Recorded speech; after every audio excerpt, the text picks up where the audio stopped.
December 25, 1874. I mark this Christmas in my diary as one I shall always cherish, for we have shared it with good neighbors and dear friends. And it is the sharing that brings contentment, the sharing of all things. Davy and I know this now, and we shall never forget it. For if joy should be shared, so should sorrow.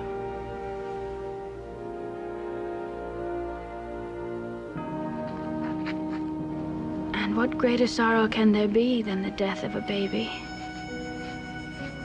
Even as we laid our little Davy to rest on the prairie, I could not grasp how a child so filled with life and laughter one day could burn with fever the next, until the fever consumed him, and he lay still forever.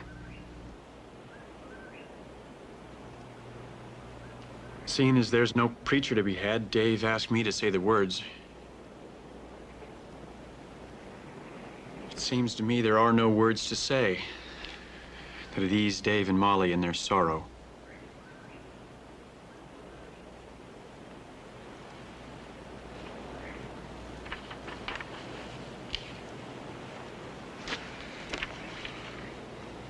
All flesh is as grass, and all the glory of man is the flower of grass. The grass withereth, and the flower thereof falleth away. But the word of the Lord endureth forever. In the midst of life, we are in death. Ashes to ashes, dust to dust, in sure and certain hope of the resurrection into eternal life.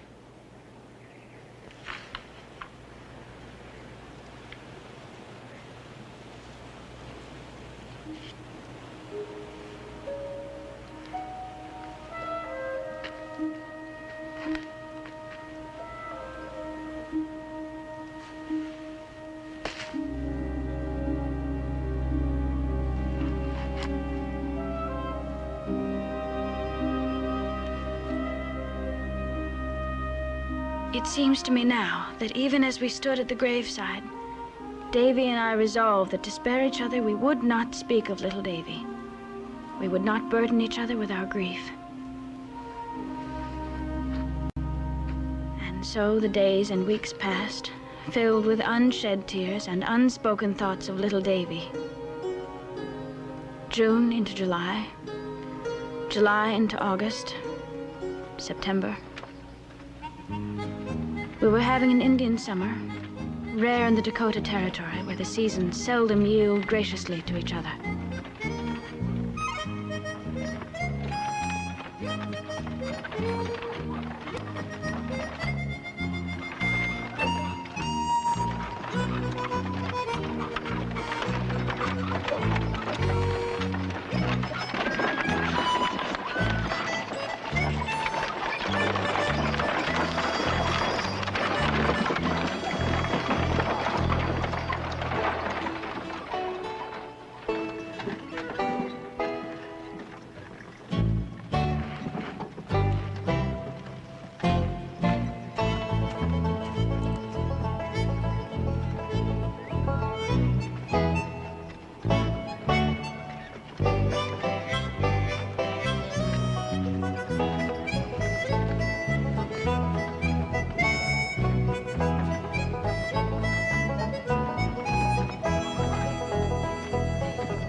Who are they, Davy? Railroad supply wagons. I wonder where they're going. Beats me. Why do you suppose the railroad's hauling supplies that way, Davy? Could be setting up a storage depot someplace. I guess I can find out when I go into Wild Rose to pick up the saplings Pa sent me from home. Why don't you drive in with me tomorrow? It's been a long time since you went to town. I'd as soon not go. I have things to see to here.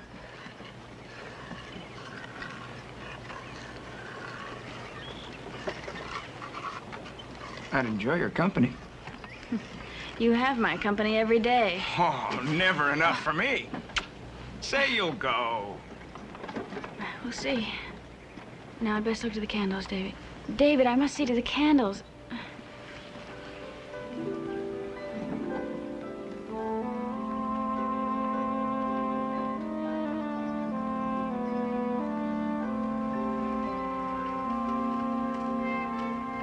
Peters are coming. Whole kit and caboodle. Keep them company. I'll put on some coffee. Sure will. Pa, money's allowing. Can we get us a slate? Molly said she'd learn me and the young'uns how to write. Not me. What you said I'm growing up ignorant? Okay, Charlie, that's no way to talk. I'll put a mind to it. Morning. Morning, Dave. Looks like summer's hanging on. Yeah, hope so. Picking up my saplings from Wild Rose tomorrow. I've got to get them planted before we have our first freeze. You can't wait to set out trees. Molly in the house? Went to put on the coffee as soon as she spied you coming. The young'uns was a badgering to come. Well, and Pa was wondering about them wagons we seen. Yippee! Molly got something good. Watch your manners. Now, you're gonna choke you don't swallow that. Now, you two get out from underfoot and stay out of trouble. I see you're making candles, so don't mind us. Oh, the candles will keep until we've had our coffee. Wouldn't mind a cup of coffee. Eddie turned out a fair cook since them all passed on. But her coffee seems lacking. The coffee that's a lacking. You've been out of it for a week. I'll get the coffee. I'll give you a hand. Dave? What do you think about them wagons? You figure the railroad's gonna set up a storage depot? Well, I figured it that way. But you know, now that I think about it, it doesn't make that much sense. Railroad always sets up camps and depots ahead of the line of construction. Railroad's not routed to go that way. Maybe Loftus, the company store, made himself a private deal. Helped himself to a load of lumber, and he's selling it to some homesteaders. That wouldn't surprise me. With being so scarce and valuable out here. Oh, I fixed your harness, Mr. Peters. It's in the barn. I appreciate that. I never did get the knack of working with leather. Well, my pa was a good teacher.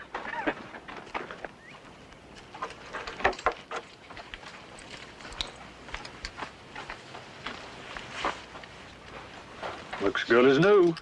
Thanks, Dave. Glad to do it. Say, did you give any thought to my idea about buying a yoke of oxen for the plowing? Be a three-way split between you, me, and Dan Gray. Then we could share them. A yoke of oxen about plowing sure go a lot easier. Dan Gray said he'd go in on it? You would. Oh, I sure would like to, but, well, right now I don't have the cash money. Oh, me either. Or Dan Gray. I was thinking of spring. Give us all a chance to lay by some money if the hunting goes good this winter. Hope you can count me in.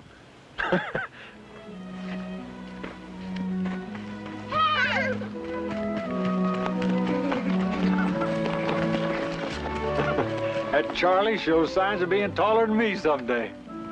I know it sounds prideful, but nothing gives a man more pleasure than seeing his son growing tall and... That was a fool thing to say, Dave. No, it eases my mind to talk about little Davy. I can't go to Molly. Don't want her to go on remembering and grieving. Seems to me she's coming around real fine. Oh, she's doing her best. Women have their own way of dealing with grief.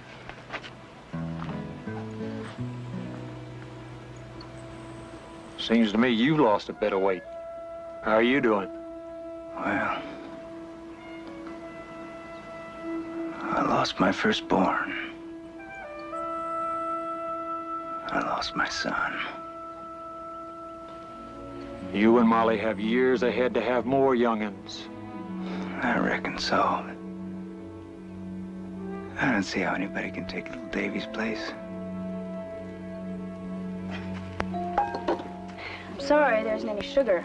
I used the last of it for my baking. That don't matter. Pa likes it black and powerful. Dan Gray been about lately? Well, he stopped by last week, but I haven't seen him since. It's a long ride over. Well, I'm only asking because you promised to take Charlie and Flora on an outing to Turtle Creek. That's the only reason I ask. Of course. Will you go along, too? I might. That is, if I ain't too busy with my chores.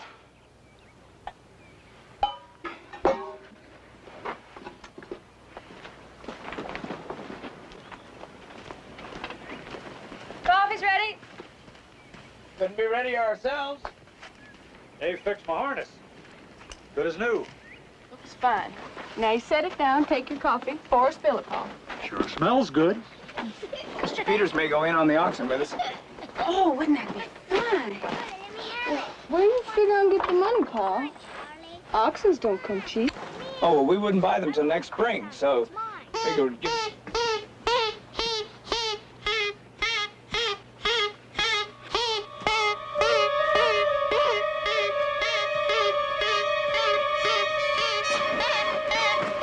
Molly!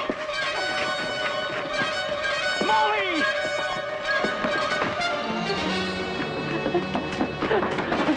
Molly! A dog, Molly.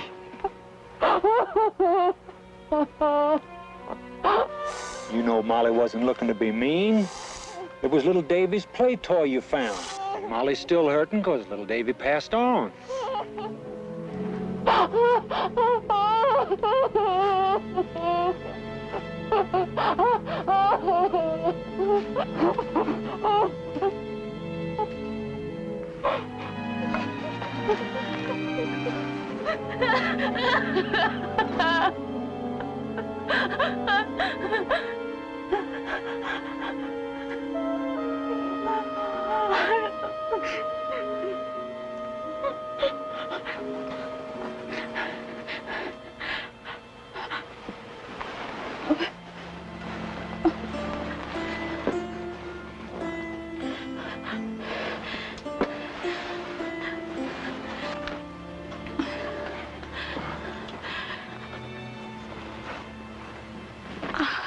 Davy.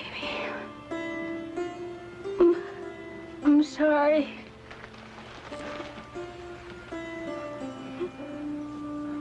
There's no need to say that, Molly.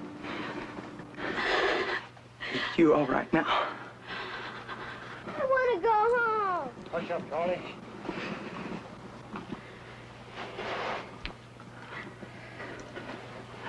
I'll see if I can settle Charlie down. Oh, no. That's for me to do.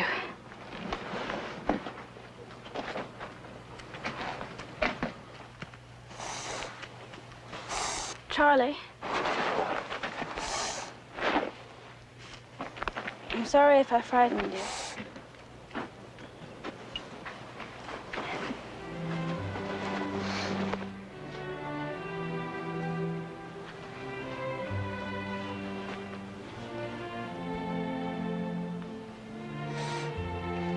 Here. I want you to have this. I'm sure Nettie can make it all shiny again for you. Won't take more than some elbow grease to get that rust off.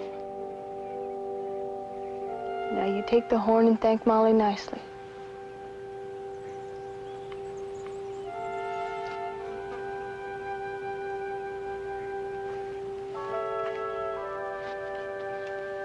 Thank you nicely, Molly. Reckon we'll head home. Nettie's got bread separated. I'm real sorry about what happened, Molly. We wouldn't have caused you no grief for anything.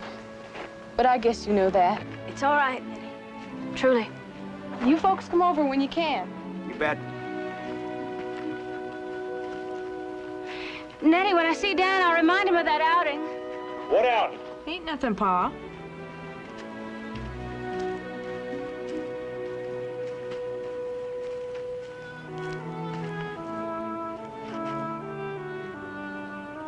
All right now, Molly.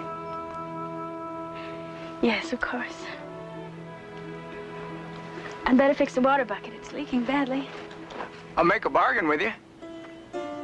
If I fix the water bucket, will you go into Wild Rose with me tomorrow? Well, I don't like bargains, Davy. Oh, well, I do. Especially when they benefit me. Having your company tomorrow is what I'd consider a benefit. Well, I can see there'll be no peace until I say I'll go. I knew I could talk you into it. Honestly.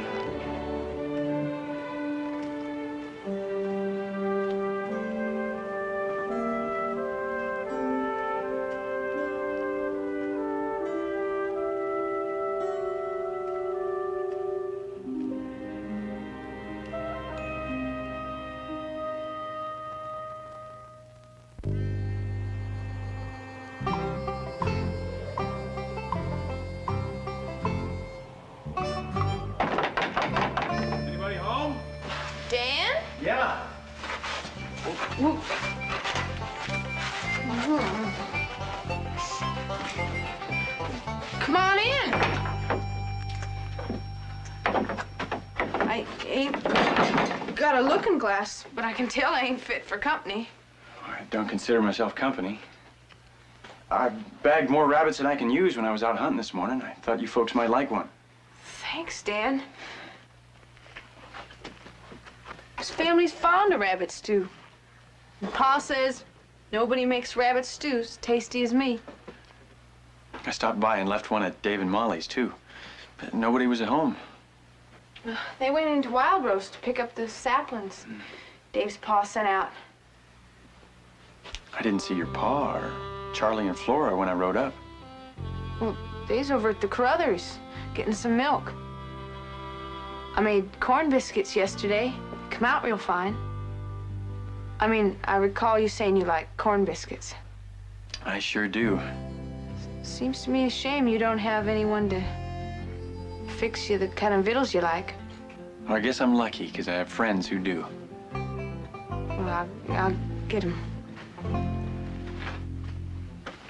Well, you want to sit? Sure. I was kind of hoping we could get a cow. Charlie and Flora need milk if they's to grow right. Oh, no one can say you haven't done a real fine job mothering those two. Ain't nothing more fitting for a woman to be than a wife and a mother.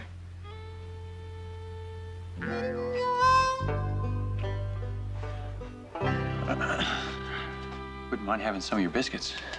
Oh, like I said, they come out really good.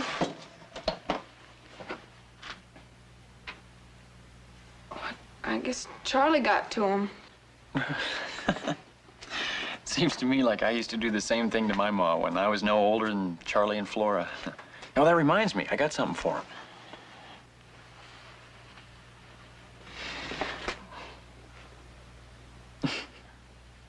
I was going through my old carryall last night. I come across it. I don't know why I held on to it all these years. Could be it was because it was left from when you had a ma and a pa. Nothing takes the place of a family. Well, here, let me show you how it works, and you can show Charlie and Flora.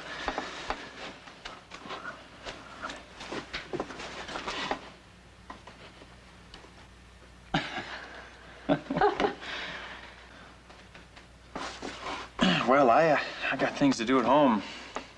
Best get going. You tell your pa to stop by sometime. Well, I sure will. Oh, and tell Charlie and Flora I didn't forget my promise to take him to Turtle Creek. You come along, too.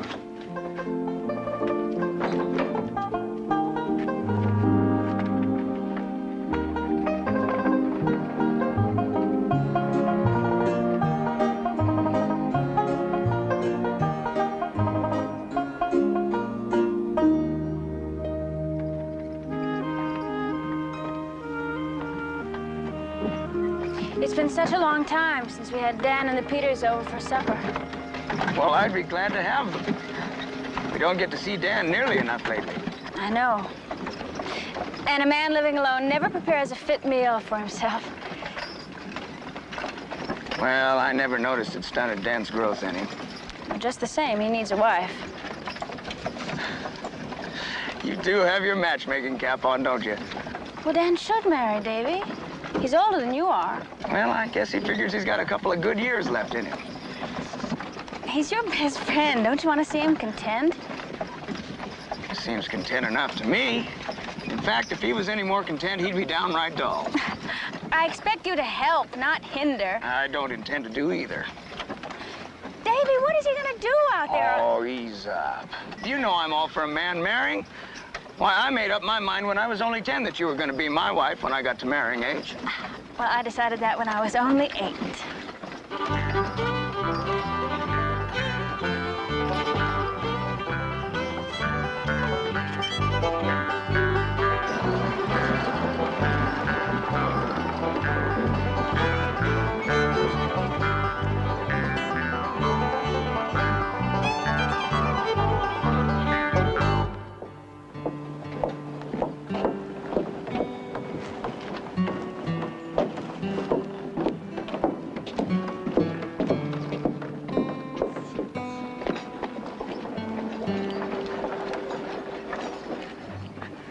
These are the last. Do you think they're still alive? Well, they look healthy enough. I guess they enjoyed the train ride.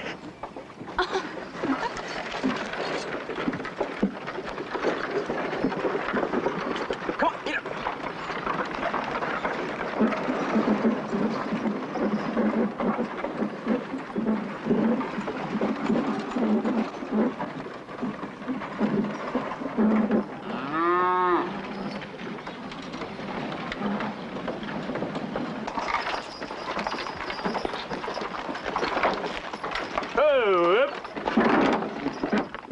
Morning. Well, hello, Mr. Doyle. How things going? Oh, couldn't be better. And how are you, Mrs. Beaton? I'm just fine, thank you, Mr. Oh, I'm glad to hear that. I know you've been through a bit of a rough one. I noticed some railroad supply wagons out on the prairie. Well, now, it's not too difficult to see any moving object out on the prairie, Dave, right? I've got to be off. Nice to see you both looking so well. We know as little as we did before.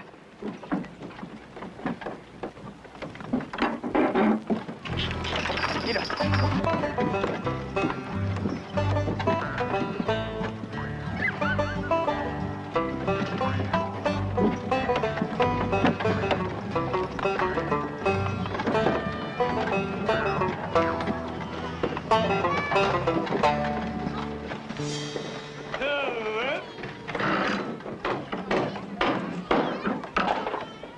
Say,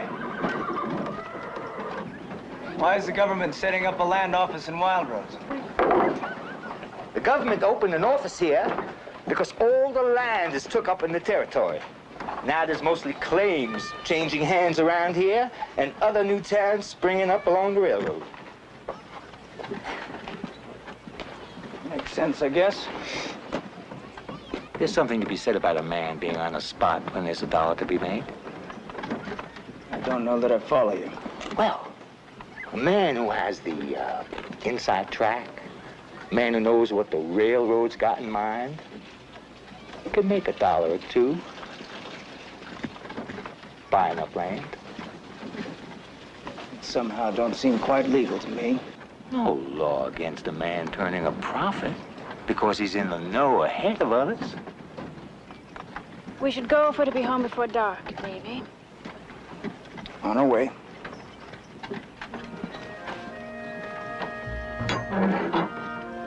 See you again.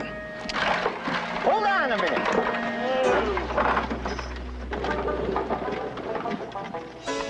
Let me see if you're on the list. What list? Folks who have to move out to make way for the railroad. Why would anybody have to move out? Railroad's being diverted to bypass the Sioux Reservation that's being set up. It's been a change of plans, you might say. Davy, that's where those supply wagons were going.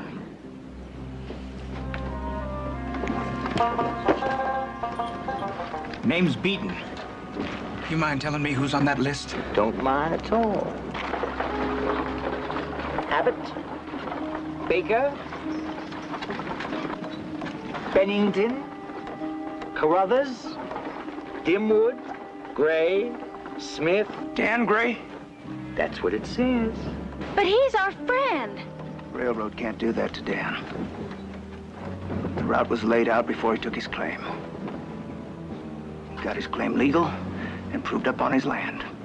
Government gave the railroad the right to preempt any land they need. Matter of fact, I'll be riding out tomorrow with a bona fide representative of the railroad to give your friend his notice.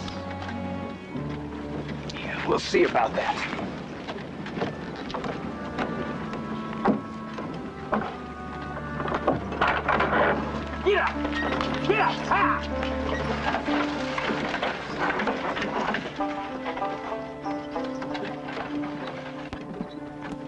There must be something we can do to help Dan. The railroad has no right to take his land.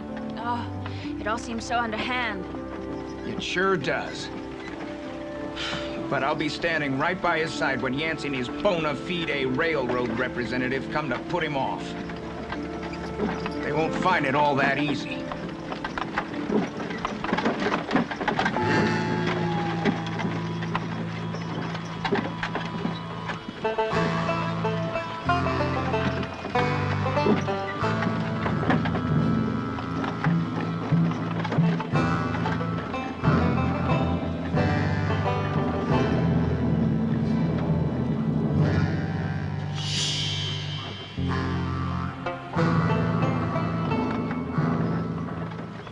Appreciate your coming over.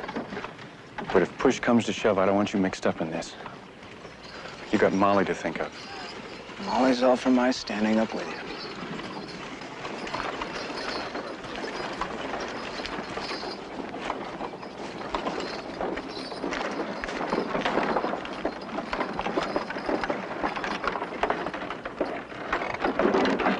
Good morning, boys. What? Didn't expect to have the pleasure of seeing you again quite so soon. Can't say I call it a pleasure, seeing what you come here for. You're wasting your time. You might just as well turn around and head back to Wild Rose. Now simmer down.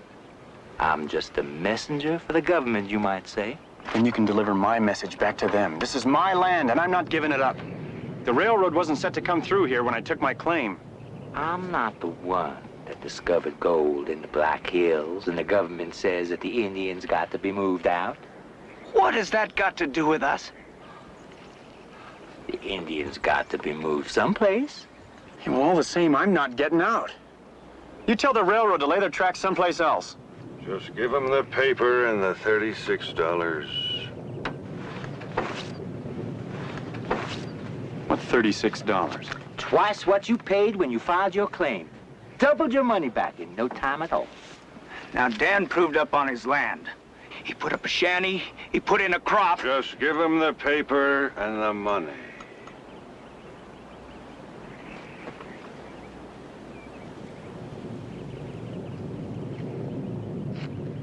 You afraid to come here alone, Yancey? You have to bring a bully boy along. Hey, now. Watch who you're calling a bully boy.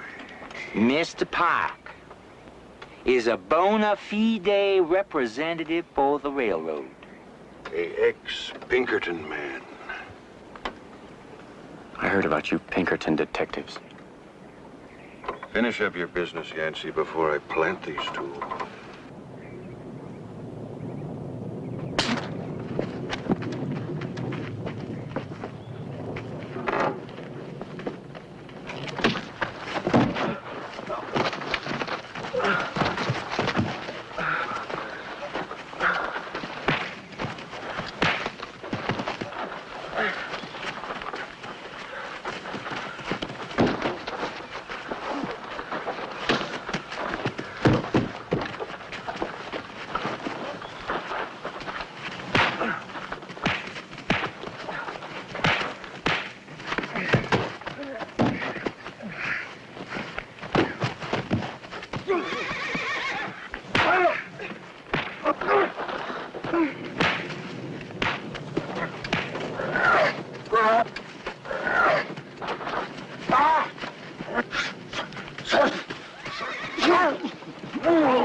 That will do.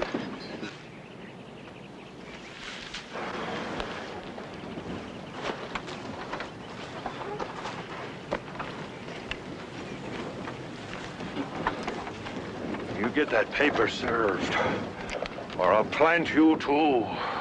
Simmer down. Simmer down. Here you are. All legal and proper. According to me, it isn't. My. People are sure hard to convince nowadays. Well, when the train and the railroad comes plowing through your shanty, then you can come here and pick it up. I ain't forgetting that. I'll be back too. I'll still be here. And you can count on that. Chop, chop. Can't stand in the way of progress, can we, boys? The country's growing, and we need the railroad. I got 2 years sweating this land, and I'm not moving!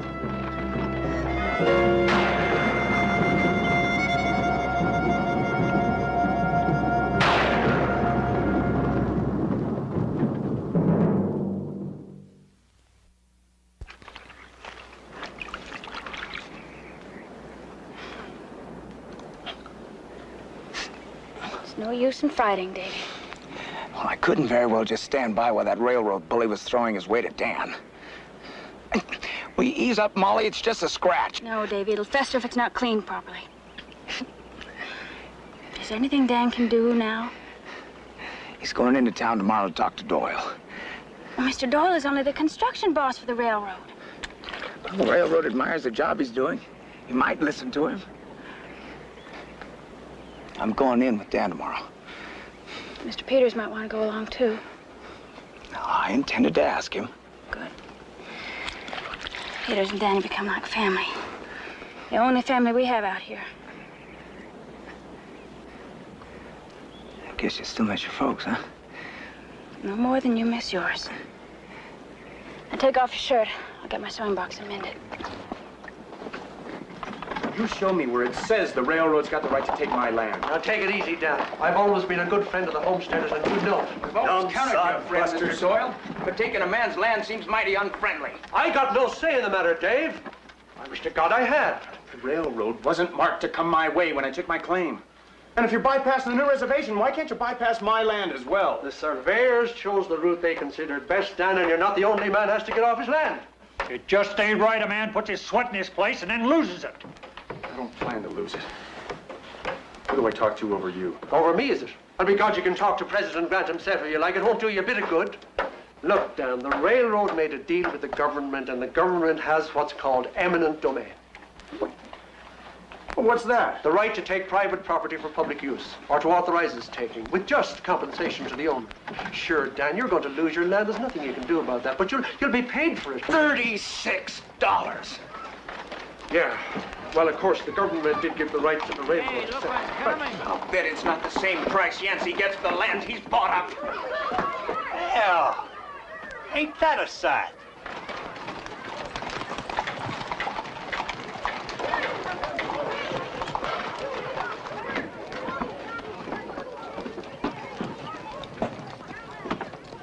What's the cavalry doing here?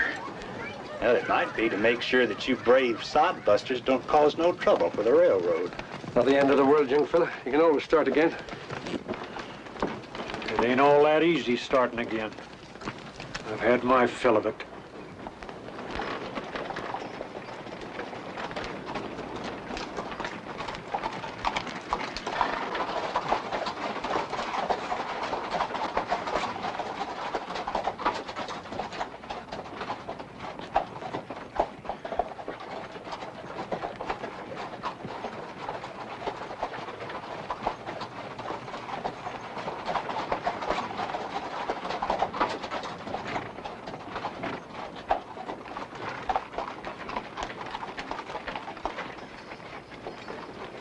I chose my land, and that's where I'm staying.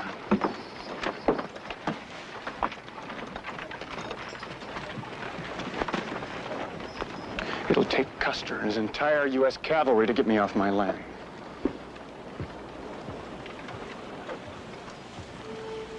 September 23. I long to plant a sapling near our baby's grave, a tree to provide shade in summer and a place for birds to build their nests. But since we never speak of little Davy, I cannot suggest it. It is very hard not to share our sorrow. Take a while for these saplings to grow, but we'll have trees someday, Molly.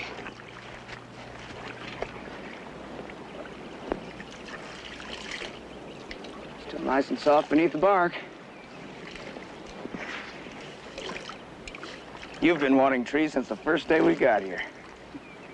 The prairie was so vast and empty. Still is. Yeah, trees will change the look of it.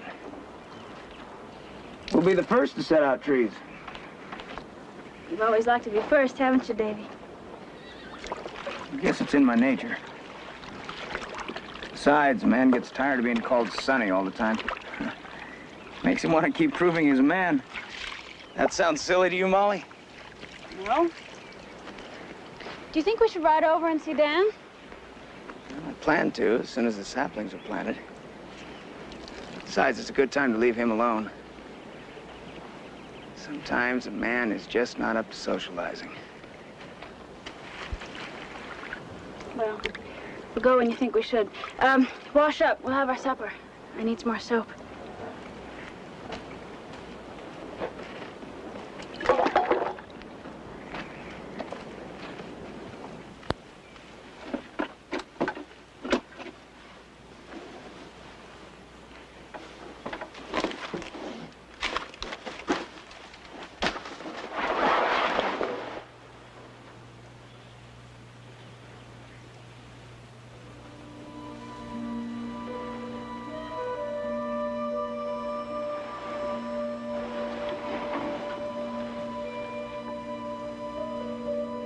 Take the baby, wash him, wrap him, put him in the cradle near the fire. Oh, Molly. Don't you want to see your son?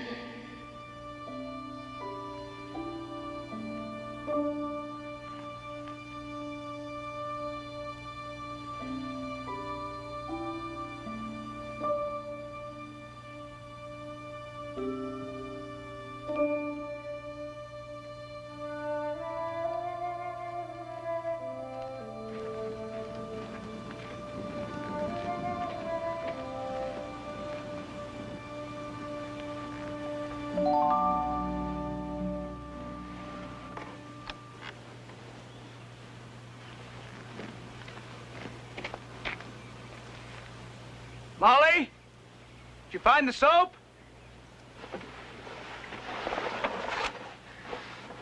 Did you find the soap? No. There's such a mess in there, Davy. You really should make order.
They look so spindly, Davy.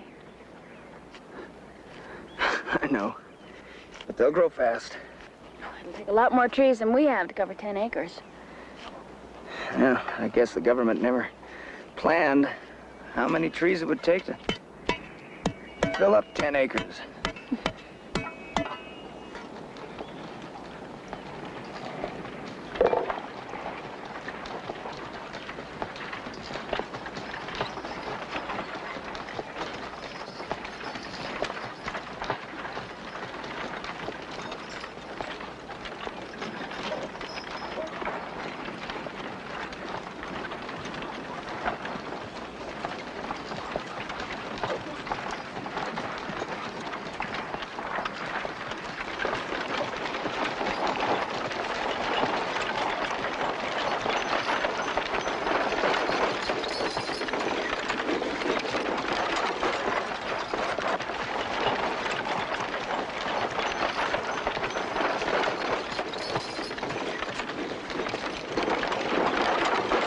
I don't recall inviting you to my property. U.S. cavalry don't need an invitation. No need to be testy. He's dead. You killed Dan. Not yet. That's Carruthers stretched out back there. But your friend Gray's next if you don't clear out. Carruthers was a good man. You had no right to kill him. Man aims a rifle at me. I don't wait to get a hole blown through me. Just the way it happened. Ain't that the truth?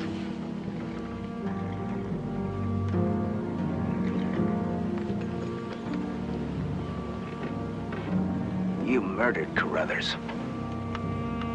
I'd watch how I put that. Government don't take kindly to a military action being full to murder. You take a good look at Carruthers. A real good look. If your friend don't leave peaceable, he'll be keeping Carruthers company in the Wild Rose graveyard.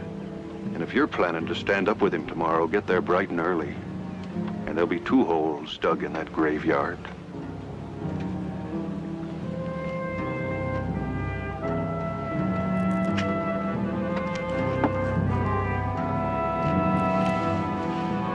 Time! Chop, chop.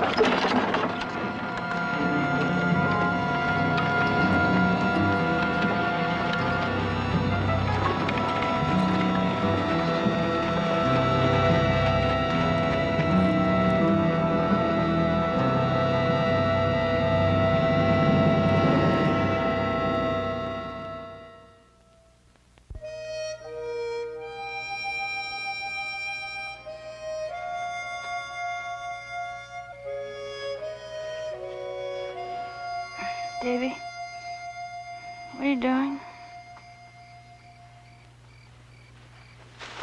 Got to help Dan, Molly.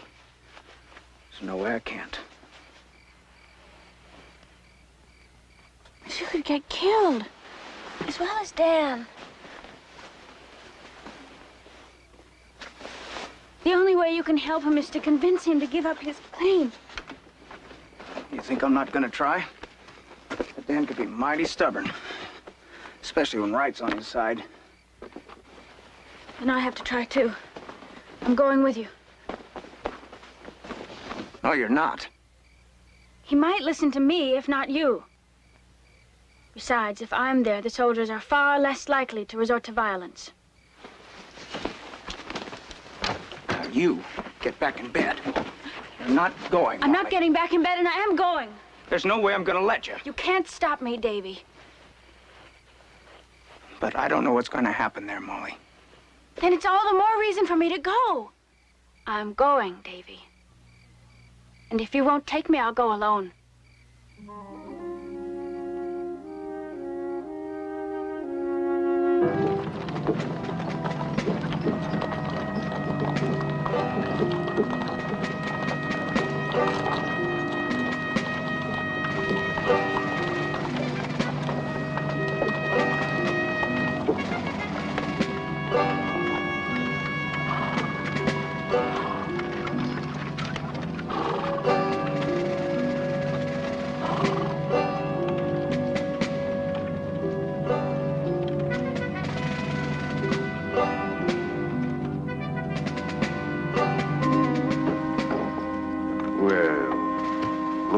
wind blew in.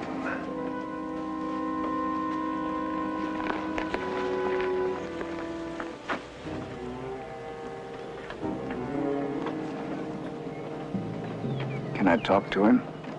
He's already been talked to. Not by me. You don't want him out. You want him dead. Only this time you've got witnesses, mister. Unless you're planning to kill us too.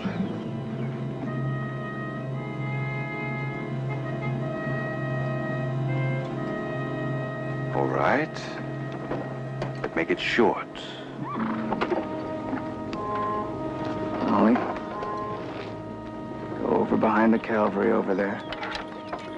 You stay well out of the way. Do like I say, Molly. You promised.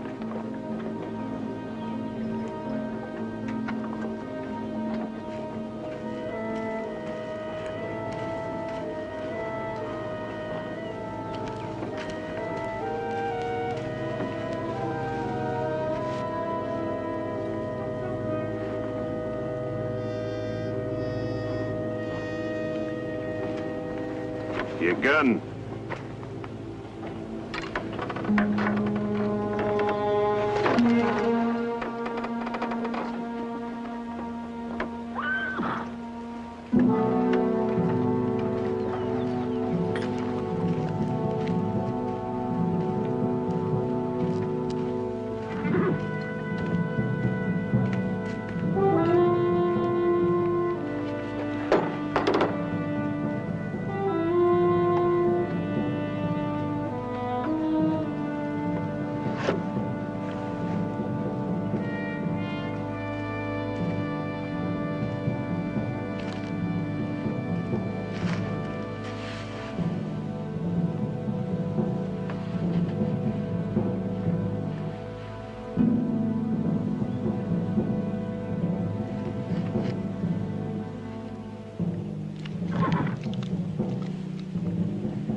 Take yourself out of this, Dave. I don't want to see you hurt. And you shouldn't have brought in Molly. Give it up, Dan. That pike is itching to kill you. You'll have to get me off my property. Now, I admire a man that fights for what's rightly his. But nobody can take on the Army, the railroad, and the U.S. government. All the same, it's what I'm gonna do.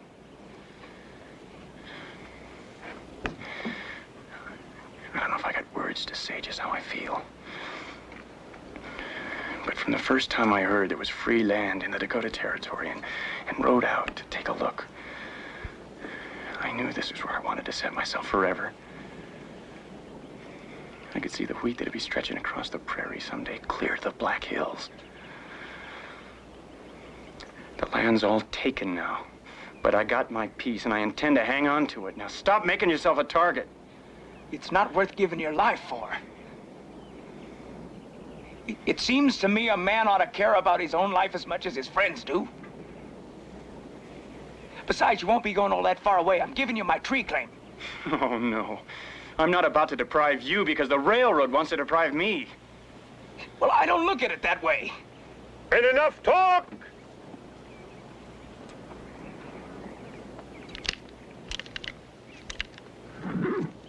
Get out of the way, Dave.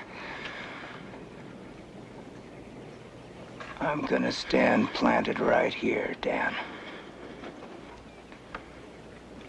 So unless you're set on making Molly a widow, you best give it up.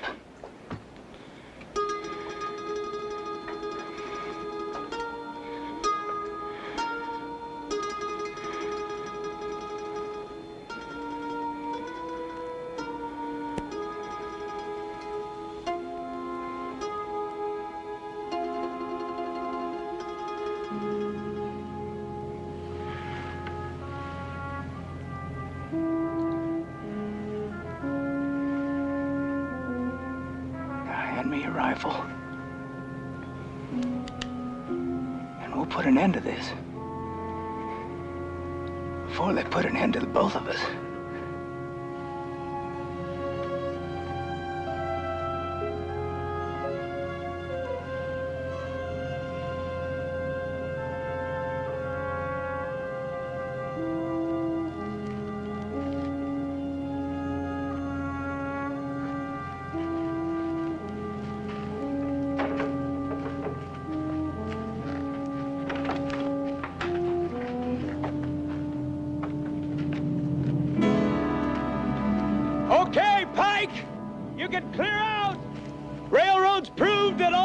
to get what it wants is to call in the U.S. Army.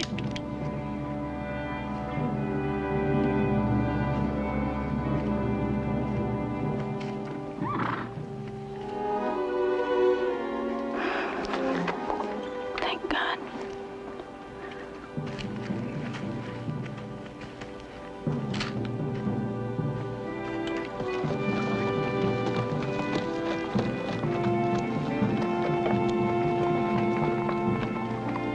Chop, chop.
Now, I know how you've counted on trees.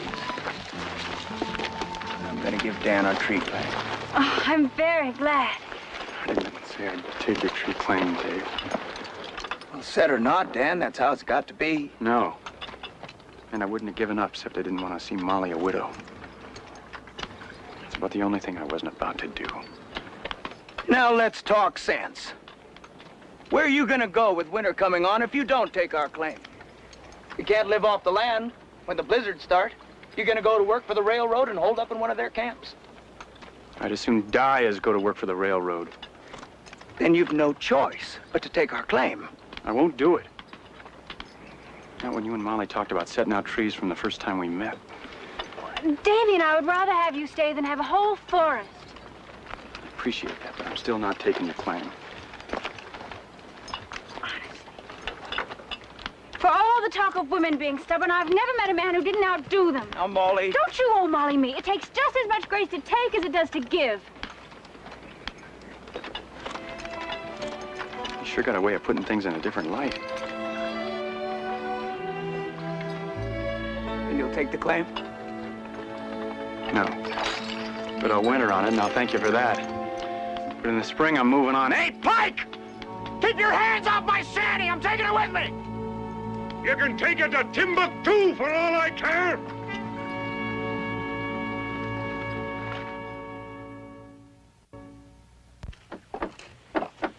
Monday was my wedding day.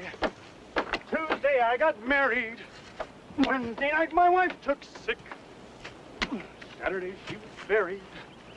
Oh, looky har. Oh, looky war. Look right over yonder. Don't you see the old gray goose smiling at the gander? It's almost ready. Good. We got a lot of hungry folks. Let's get the nippy out, Flora. I'll get you a shawl from the wagon.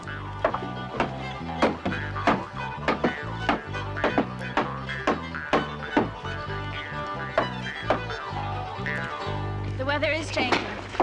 It'll soon be winter. I know. I can hardly wait till Christmas. There's still a way to go to Christmas. But it'll come, just as it always does. I once got a Christmas present. Once? Pa was making some cash money in Yankton and bought me this dolly. Let's see.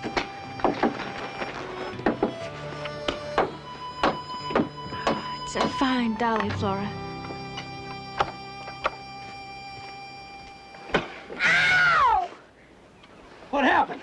I got stucker.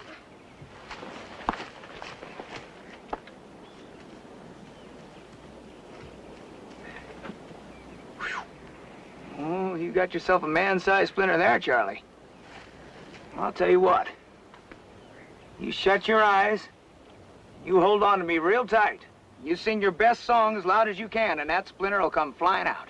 Whiskey is the life of man. Whiskey, Johnny. Oh, whiskey is the life of man. Whiskey, Johnny. Whiskey, give me a broken nose. Whiskey. That didn't hardly hurt. You've done it good as my paw. I got 2 paws now.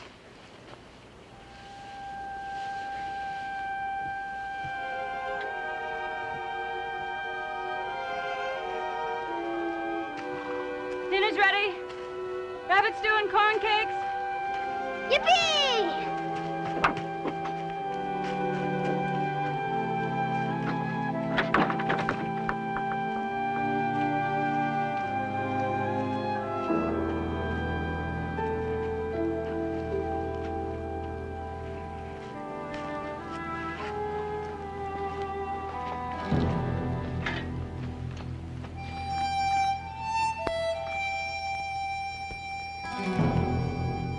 September 30. Dan moved into his new shanty today, and although he insists it is a temporary home, he seems content. Our hope is that by spring he will accept our tree claim as his own. It would have been a joyous day if it had not been for Charlie calling Davy his second paw. Although Davy tried to hide his grief, he could not. Molly? Molly, come here. I've got something to show you. Oh, you best bring your shawl. There's a bite in the air.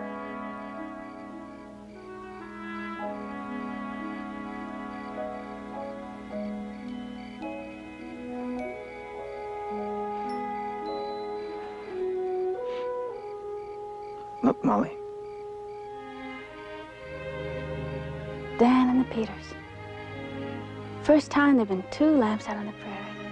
Oh, Davy, it's awfully good to have neighbors. Sure is. I'll do my best to see that Dan stays, too.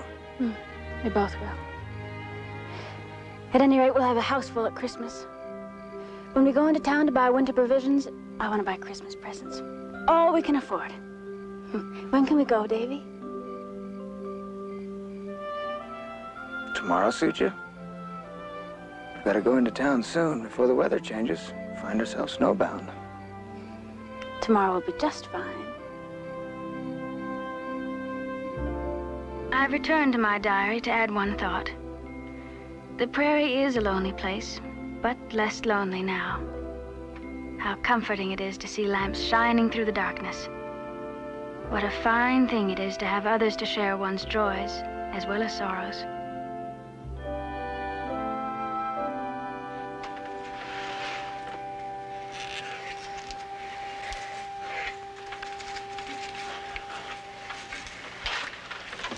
That's for string and not eating.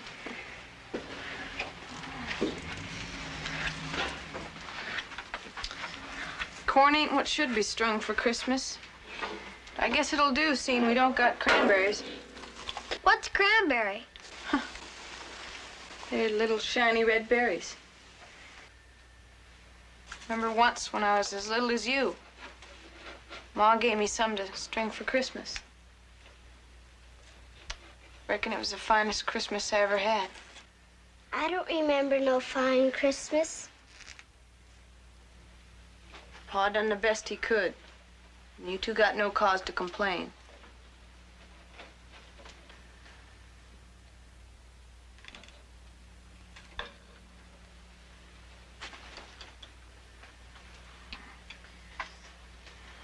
Ma had a way of easing things. I remember once when I was as little as you, I wanted a dolly for Christmas. And I carried on something fearful. Ma said Christmas wasn't dollies, peppermint sticks. Christmas was the Christmas baby God gave to the world. That was the best present anybody could get.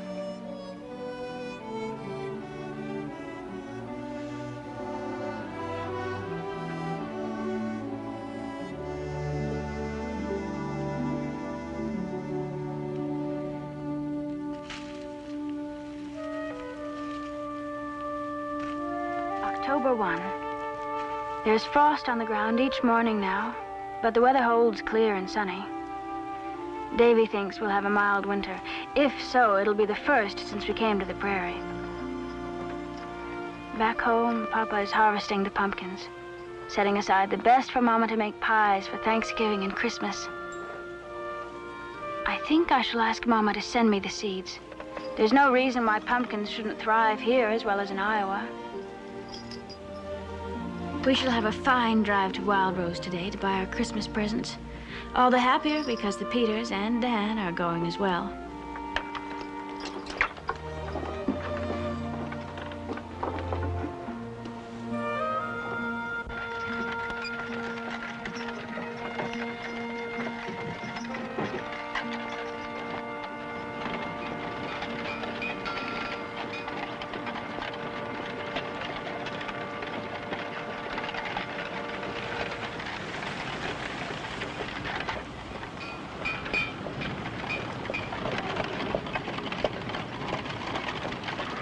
See that Morgan, Molly? She's almost as pretty as Whitefoot was. Whitefoot the Morgan you lost coming out here? That's right. They were a matched set of Morgans Pa gave us as a wedding present. I was in such a hurry to get to our claim, I drove her too hard, broke her leg, had to shoot her.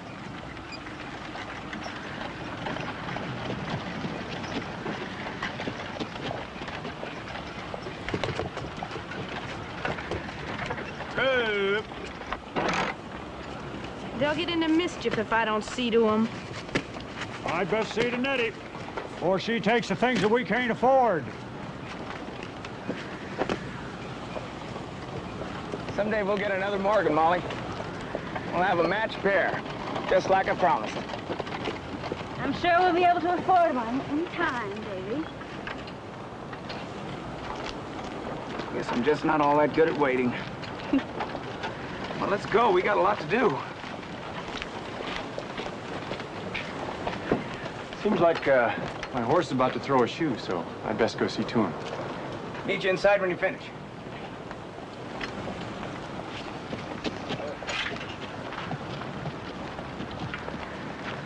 How you getting on there, young fella? Glad we'll be still having you around. For a while, anyway. No thanks to the government or the railroad. Oh, come on now. There's no need holding a grudge like that. You know I didn't want to see you put off. Yeah, I reckon I know that.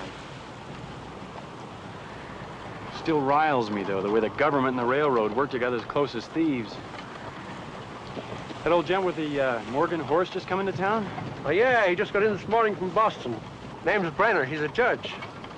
Don't tell me the law's finally coming to Wild Rose. No, unfortunately. No, he's come to look after his widowed sister in her homestead. The old boy doesn't seem capable of doing what's necessary on a homestead. Yeah, he'll be looking for help next spring, but I had to tell him every available man is spoken for by the railroad. Thanks. Thanks? For what?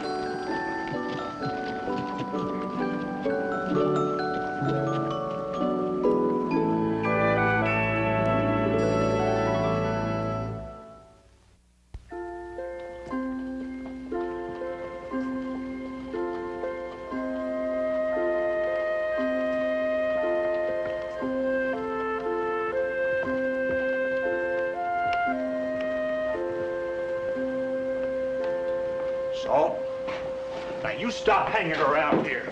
There's no free handouts here, damn Carruthers kids. These two belong to Carruthers? His wife, I mean? You heard me. Now you get. On a minute. Give them two of them. I'll pay. You sodbusters sure are free with your money.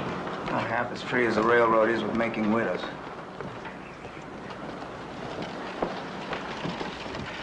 What else you want? Kerosene.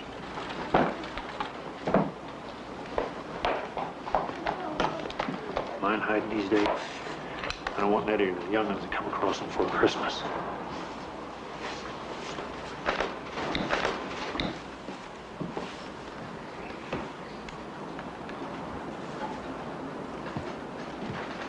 It's very pretty. Do you like it, Davy? I sure do. It's about time you made yourself a new dress. Oh, no, it's for Nettie. Christmas. doubt she's ever had a dress that wasn't a makeover. Then you go right on and make her one. How much will a dress length cost? Exactly 86 cents, ma'am. That much? Yes, ma'am. Never mind. Go right on and get it. All right. One dress length, please, and a spool of matching thread. Apples come too high for us to buy, Nettie. Just 6 won't be all that much. And that's all I need to make apple jelly. Apple jelly ain't as important as other things we need. It ain't for us. I don't see how we can go empty-handed when Molly's making the Christmas dinner. Please, Pa. I don't mind going without something else. Well, in that case, I guess I don't either.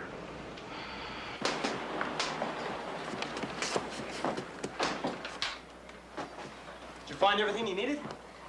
Just about. You take your time. Did you get your horse shod? What? Oh, no. Found out that he didn't need chewing after all. You come see too, Pa. You come too, Nettie. Thank you, ladies. Please come again.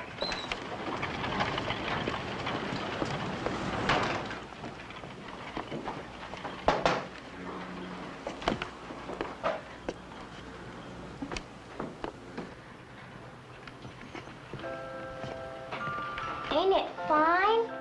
It sure is, Flora. Molly, you come see too. Coming.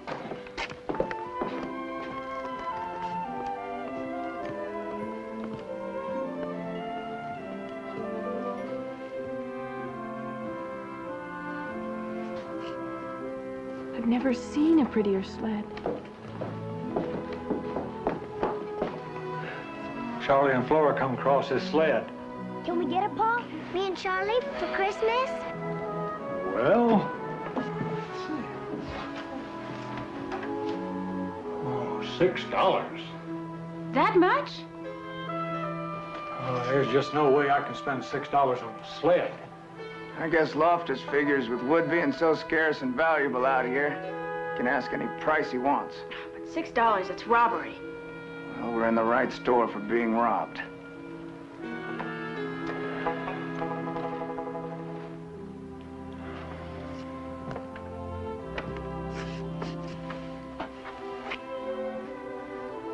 It'd be the best Christmas present I could ever give myself if I could buy you that sled. But we just can't afford it. It don't matter, Pa. We got no cost to carry on. Little Davy will never have a Christmas.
I should have done it long ago. Why?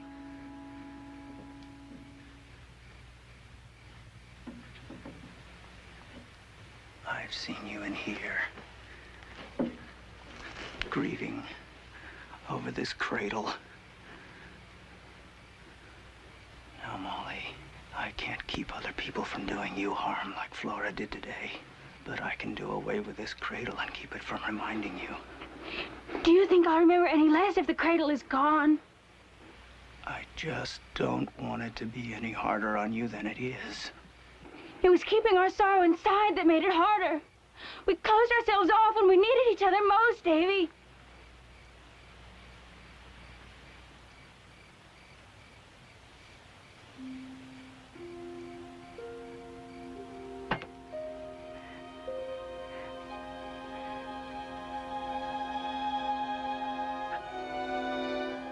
I only wanted to spare you, Molly. I wanted to spare you, Davy. There's been times when I didn't think I could hold back the tears inside me.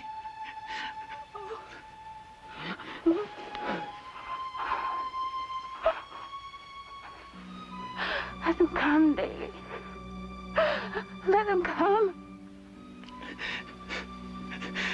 He's gone. Little Davy is gone. He's gone. Oh.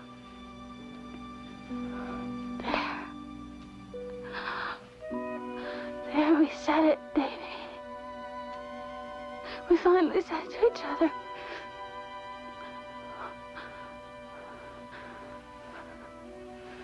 We don't have to watch every word we say, Davy. We can talk about little Davy. And how good it was to have him. Even if it was just for a little while. I wanted to talk about him, Molly. It was like he was slipping away. And he was. Because we weren't sharing his remembrance.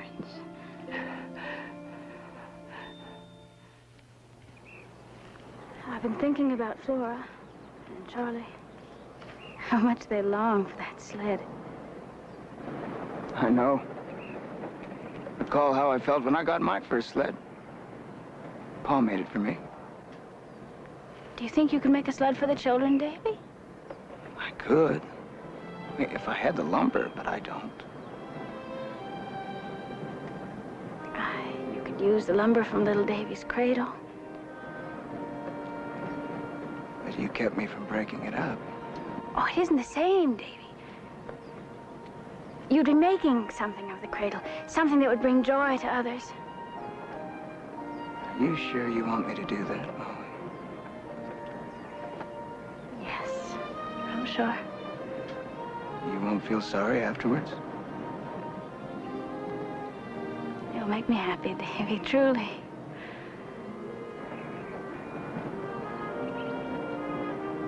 All right. I'll get on it right away. That prairie flyer won't hold a candle to it. I know it won't.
That apple jelly sure smells good. Put it through a cloth 4 times so it'd get bright and clear. And I made a bread pudding. Put in all the apple leavings. Ought to be real tasty. Be a real treat for Charlie and Flora. Guess this candle's all melted. Let's go and keep it sealed real tight till Christmas. I can use this wick again when next I make candles. You sure ain't one for wasting a speck. Make some man a fine wife. I intend to.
Merry Christmas. Christmas tree. Oh, Davy, it's beautiful. Pine cones.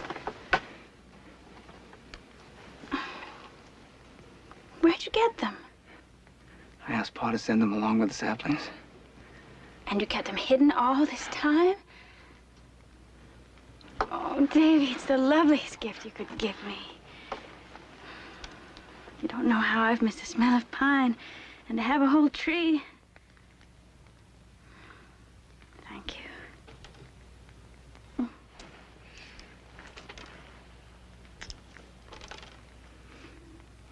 Someday we'll have a real Christmas tree, Molly. No tree will ever be as dear to me as this one. Now I must give you your gift.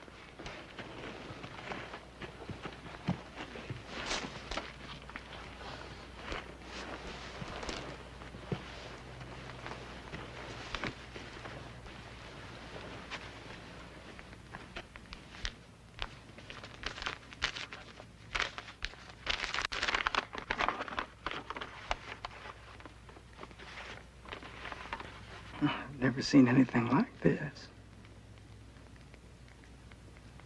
How'd you manage to get it done without my seeing? You do like it? Like it?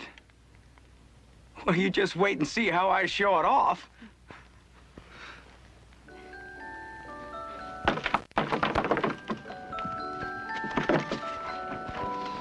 Merry Christmas. Come on in.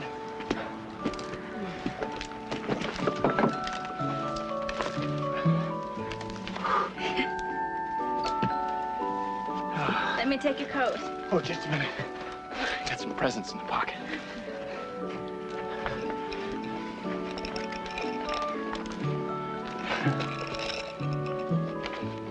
This one's for Charlie. This here's for Flora. So pretty. This sweet-smelling stuff's for Nettie. It's a wonderful gift, Dan. Thought maybe you could put the presents around the tree. You knew about the tree? Well, what's the use of having a good friend if you can't take him in your confidence? Honestly. I got something for you and Dave as well. There was no need. Christmas is for children. Well, Dave's been called Sonny often enough to not mind getting a present. Here you are. What is it? Well, you never find out if you don't open it up.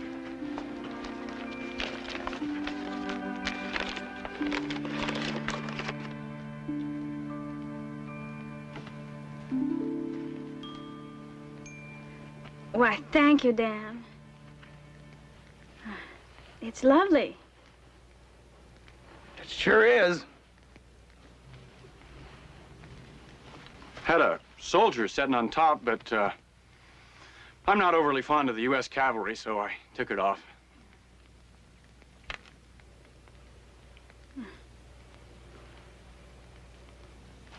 There's the letter that goes with the present.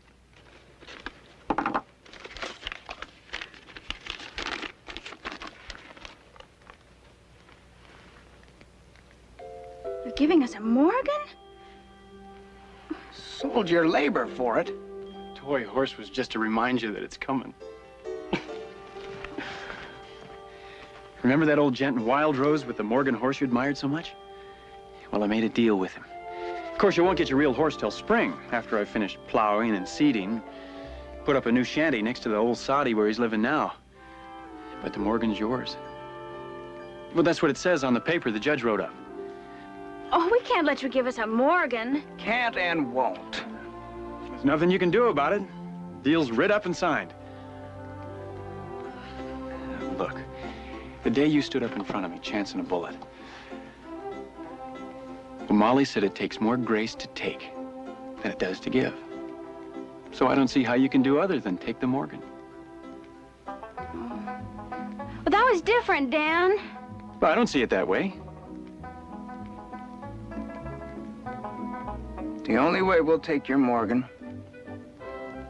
is if you keep our tree claim. For good, I mean. No. It's the only way. How'd things get so twisted around? A man gives a present to his friends, there oughtn't to be strings attached.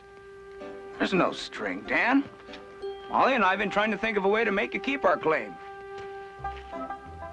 Looks like you did it for us. No, I'm not taking your tree claim. All right, then I'm not taking your Morgan.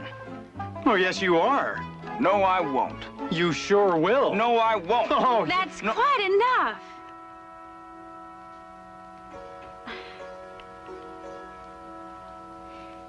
We thank you for the Morgan, Dad. Now you thank us for the tree claim.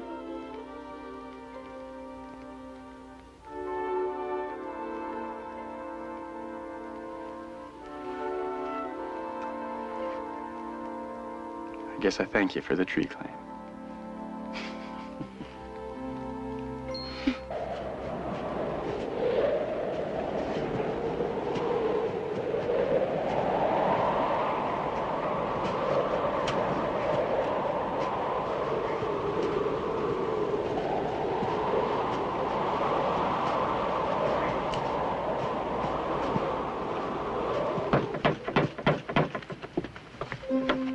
Merry Christmas! Merry Christmas! Merry Christmas! Merry Christmas! Merry Christmas! You two, sit down. Take off your snowshoes. Here, sit down. Oh, Mr. Peters, come on, get by the fire. Sit down. Dan won't be leaving in the spring. Well, that is good news. Thank you, Mr. Peters. Wouldn't you say so, Nettie? Yeah, Pa. Apple jelly, Molly. I made it myself. It come out real good, too. Oh, we haven't had apple jelly since we left home. Well, Molly just gave me this. Oh, hey, that's wonderful. I don't know how she made it without me seeing. Must have taken a long time to make that. My, ain't it pretty? Ain't it pretty, Pa? The young'uns ain't never seen a Christmas tree before.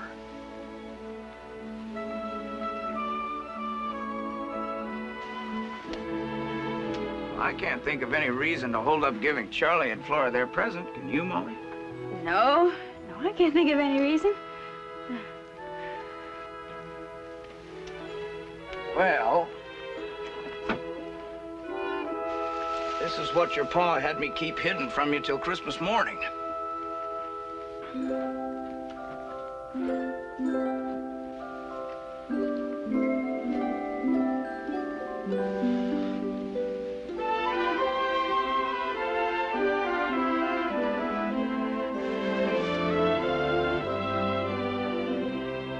We got a sled!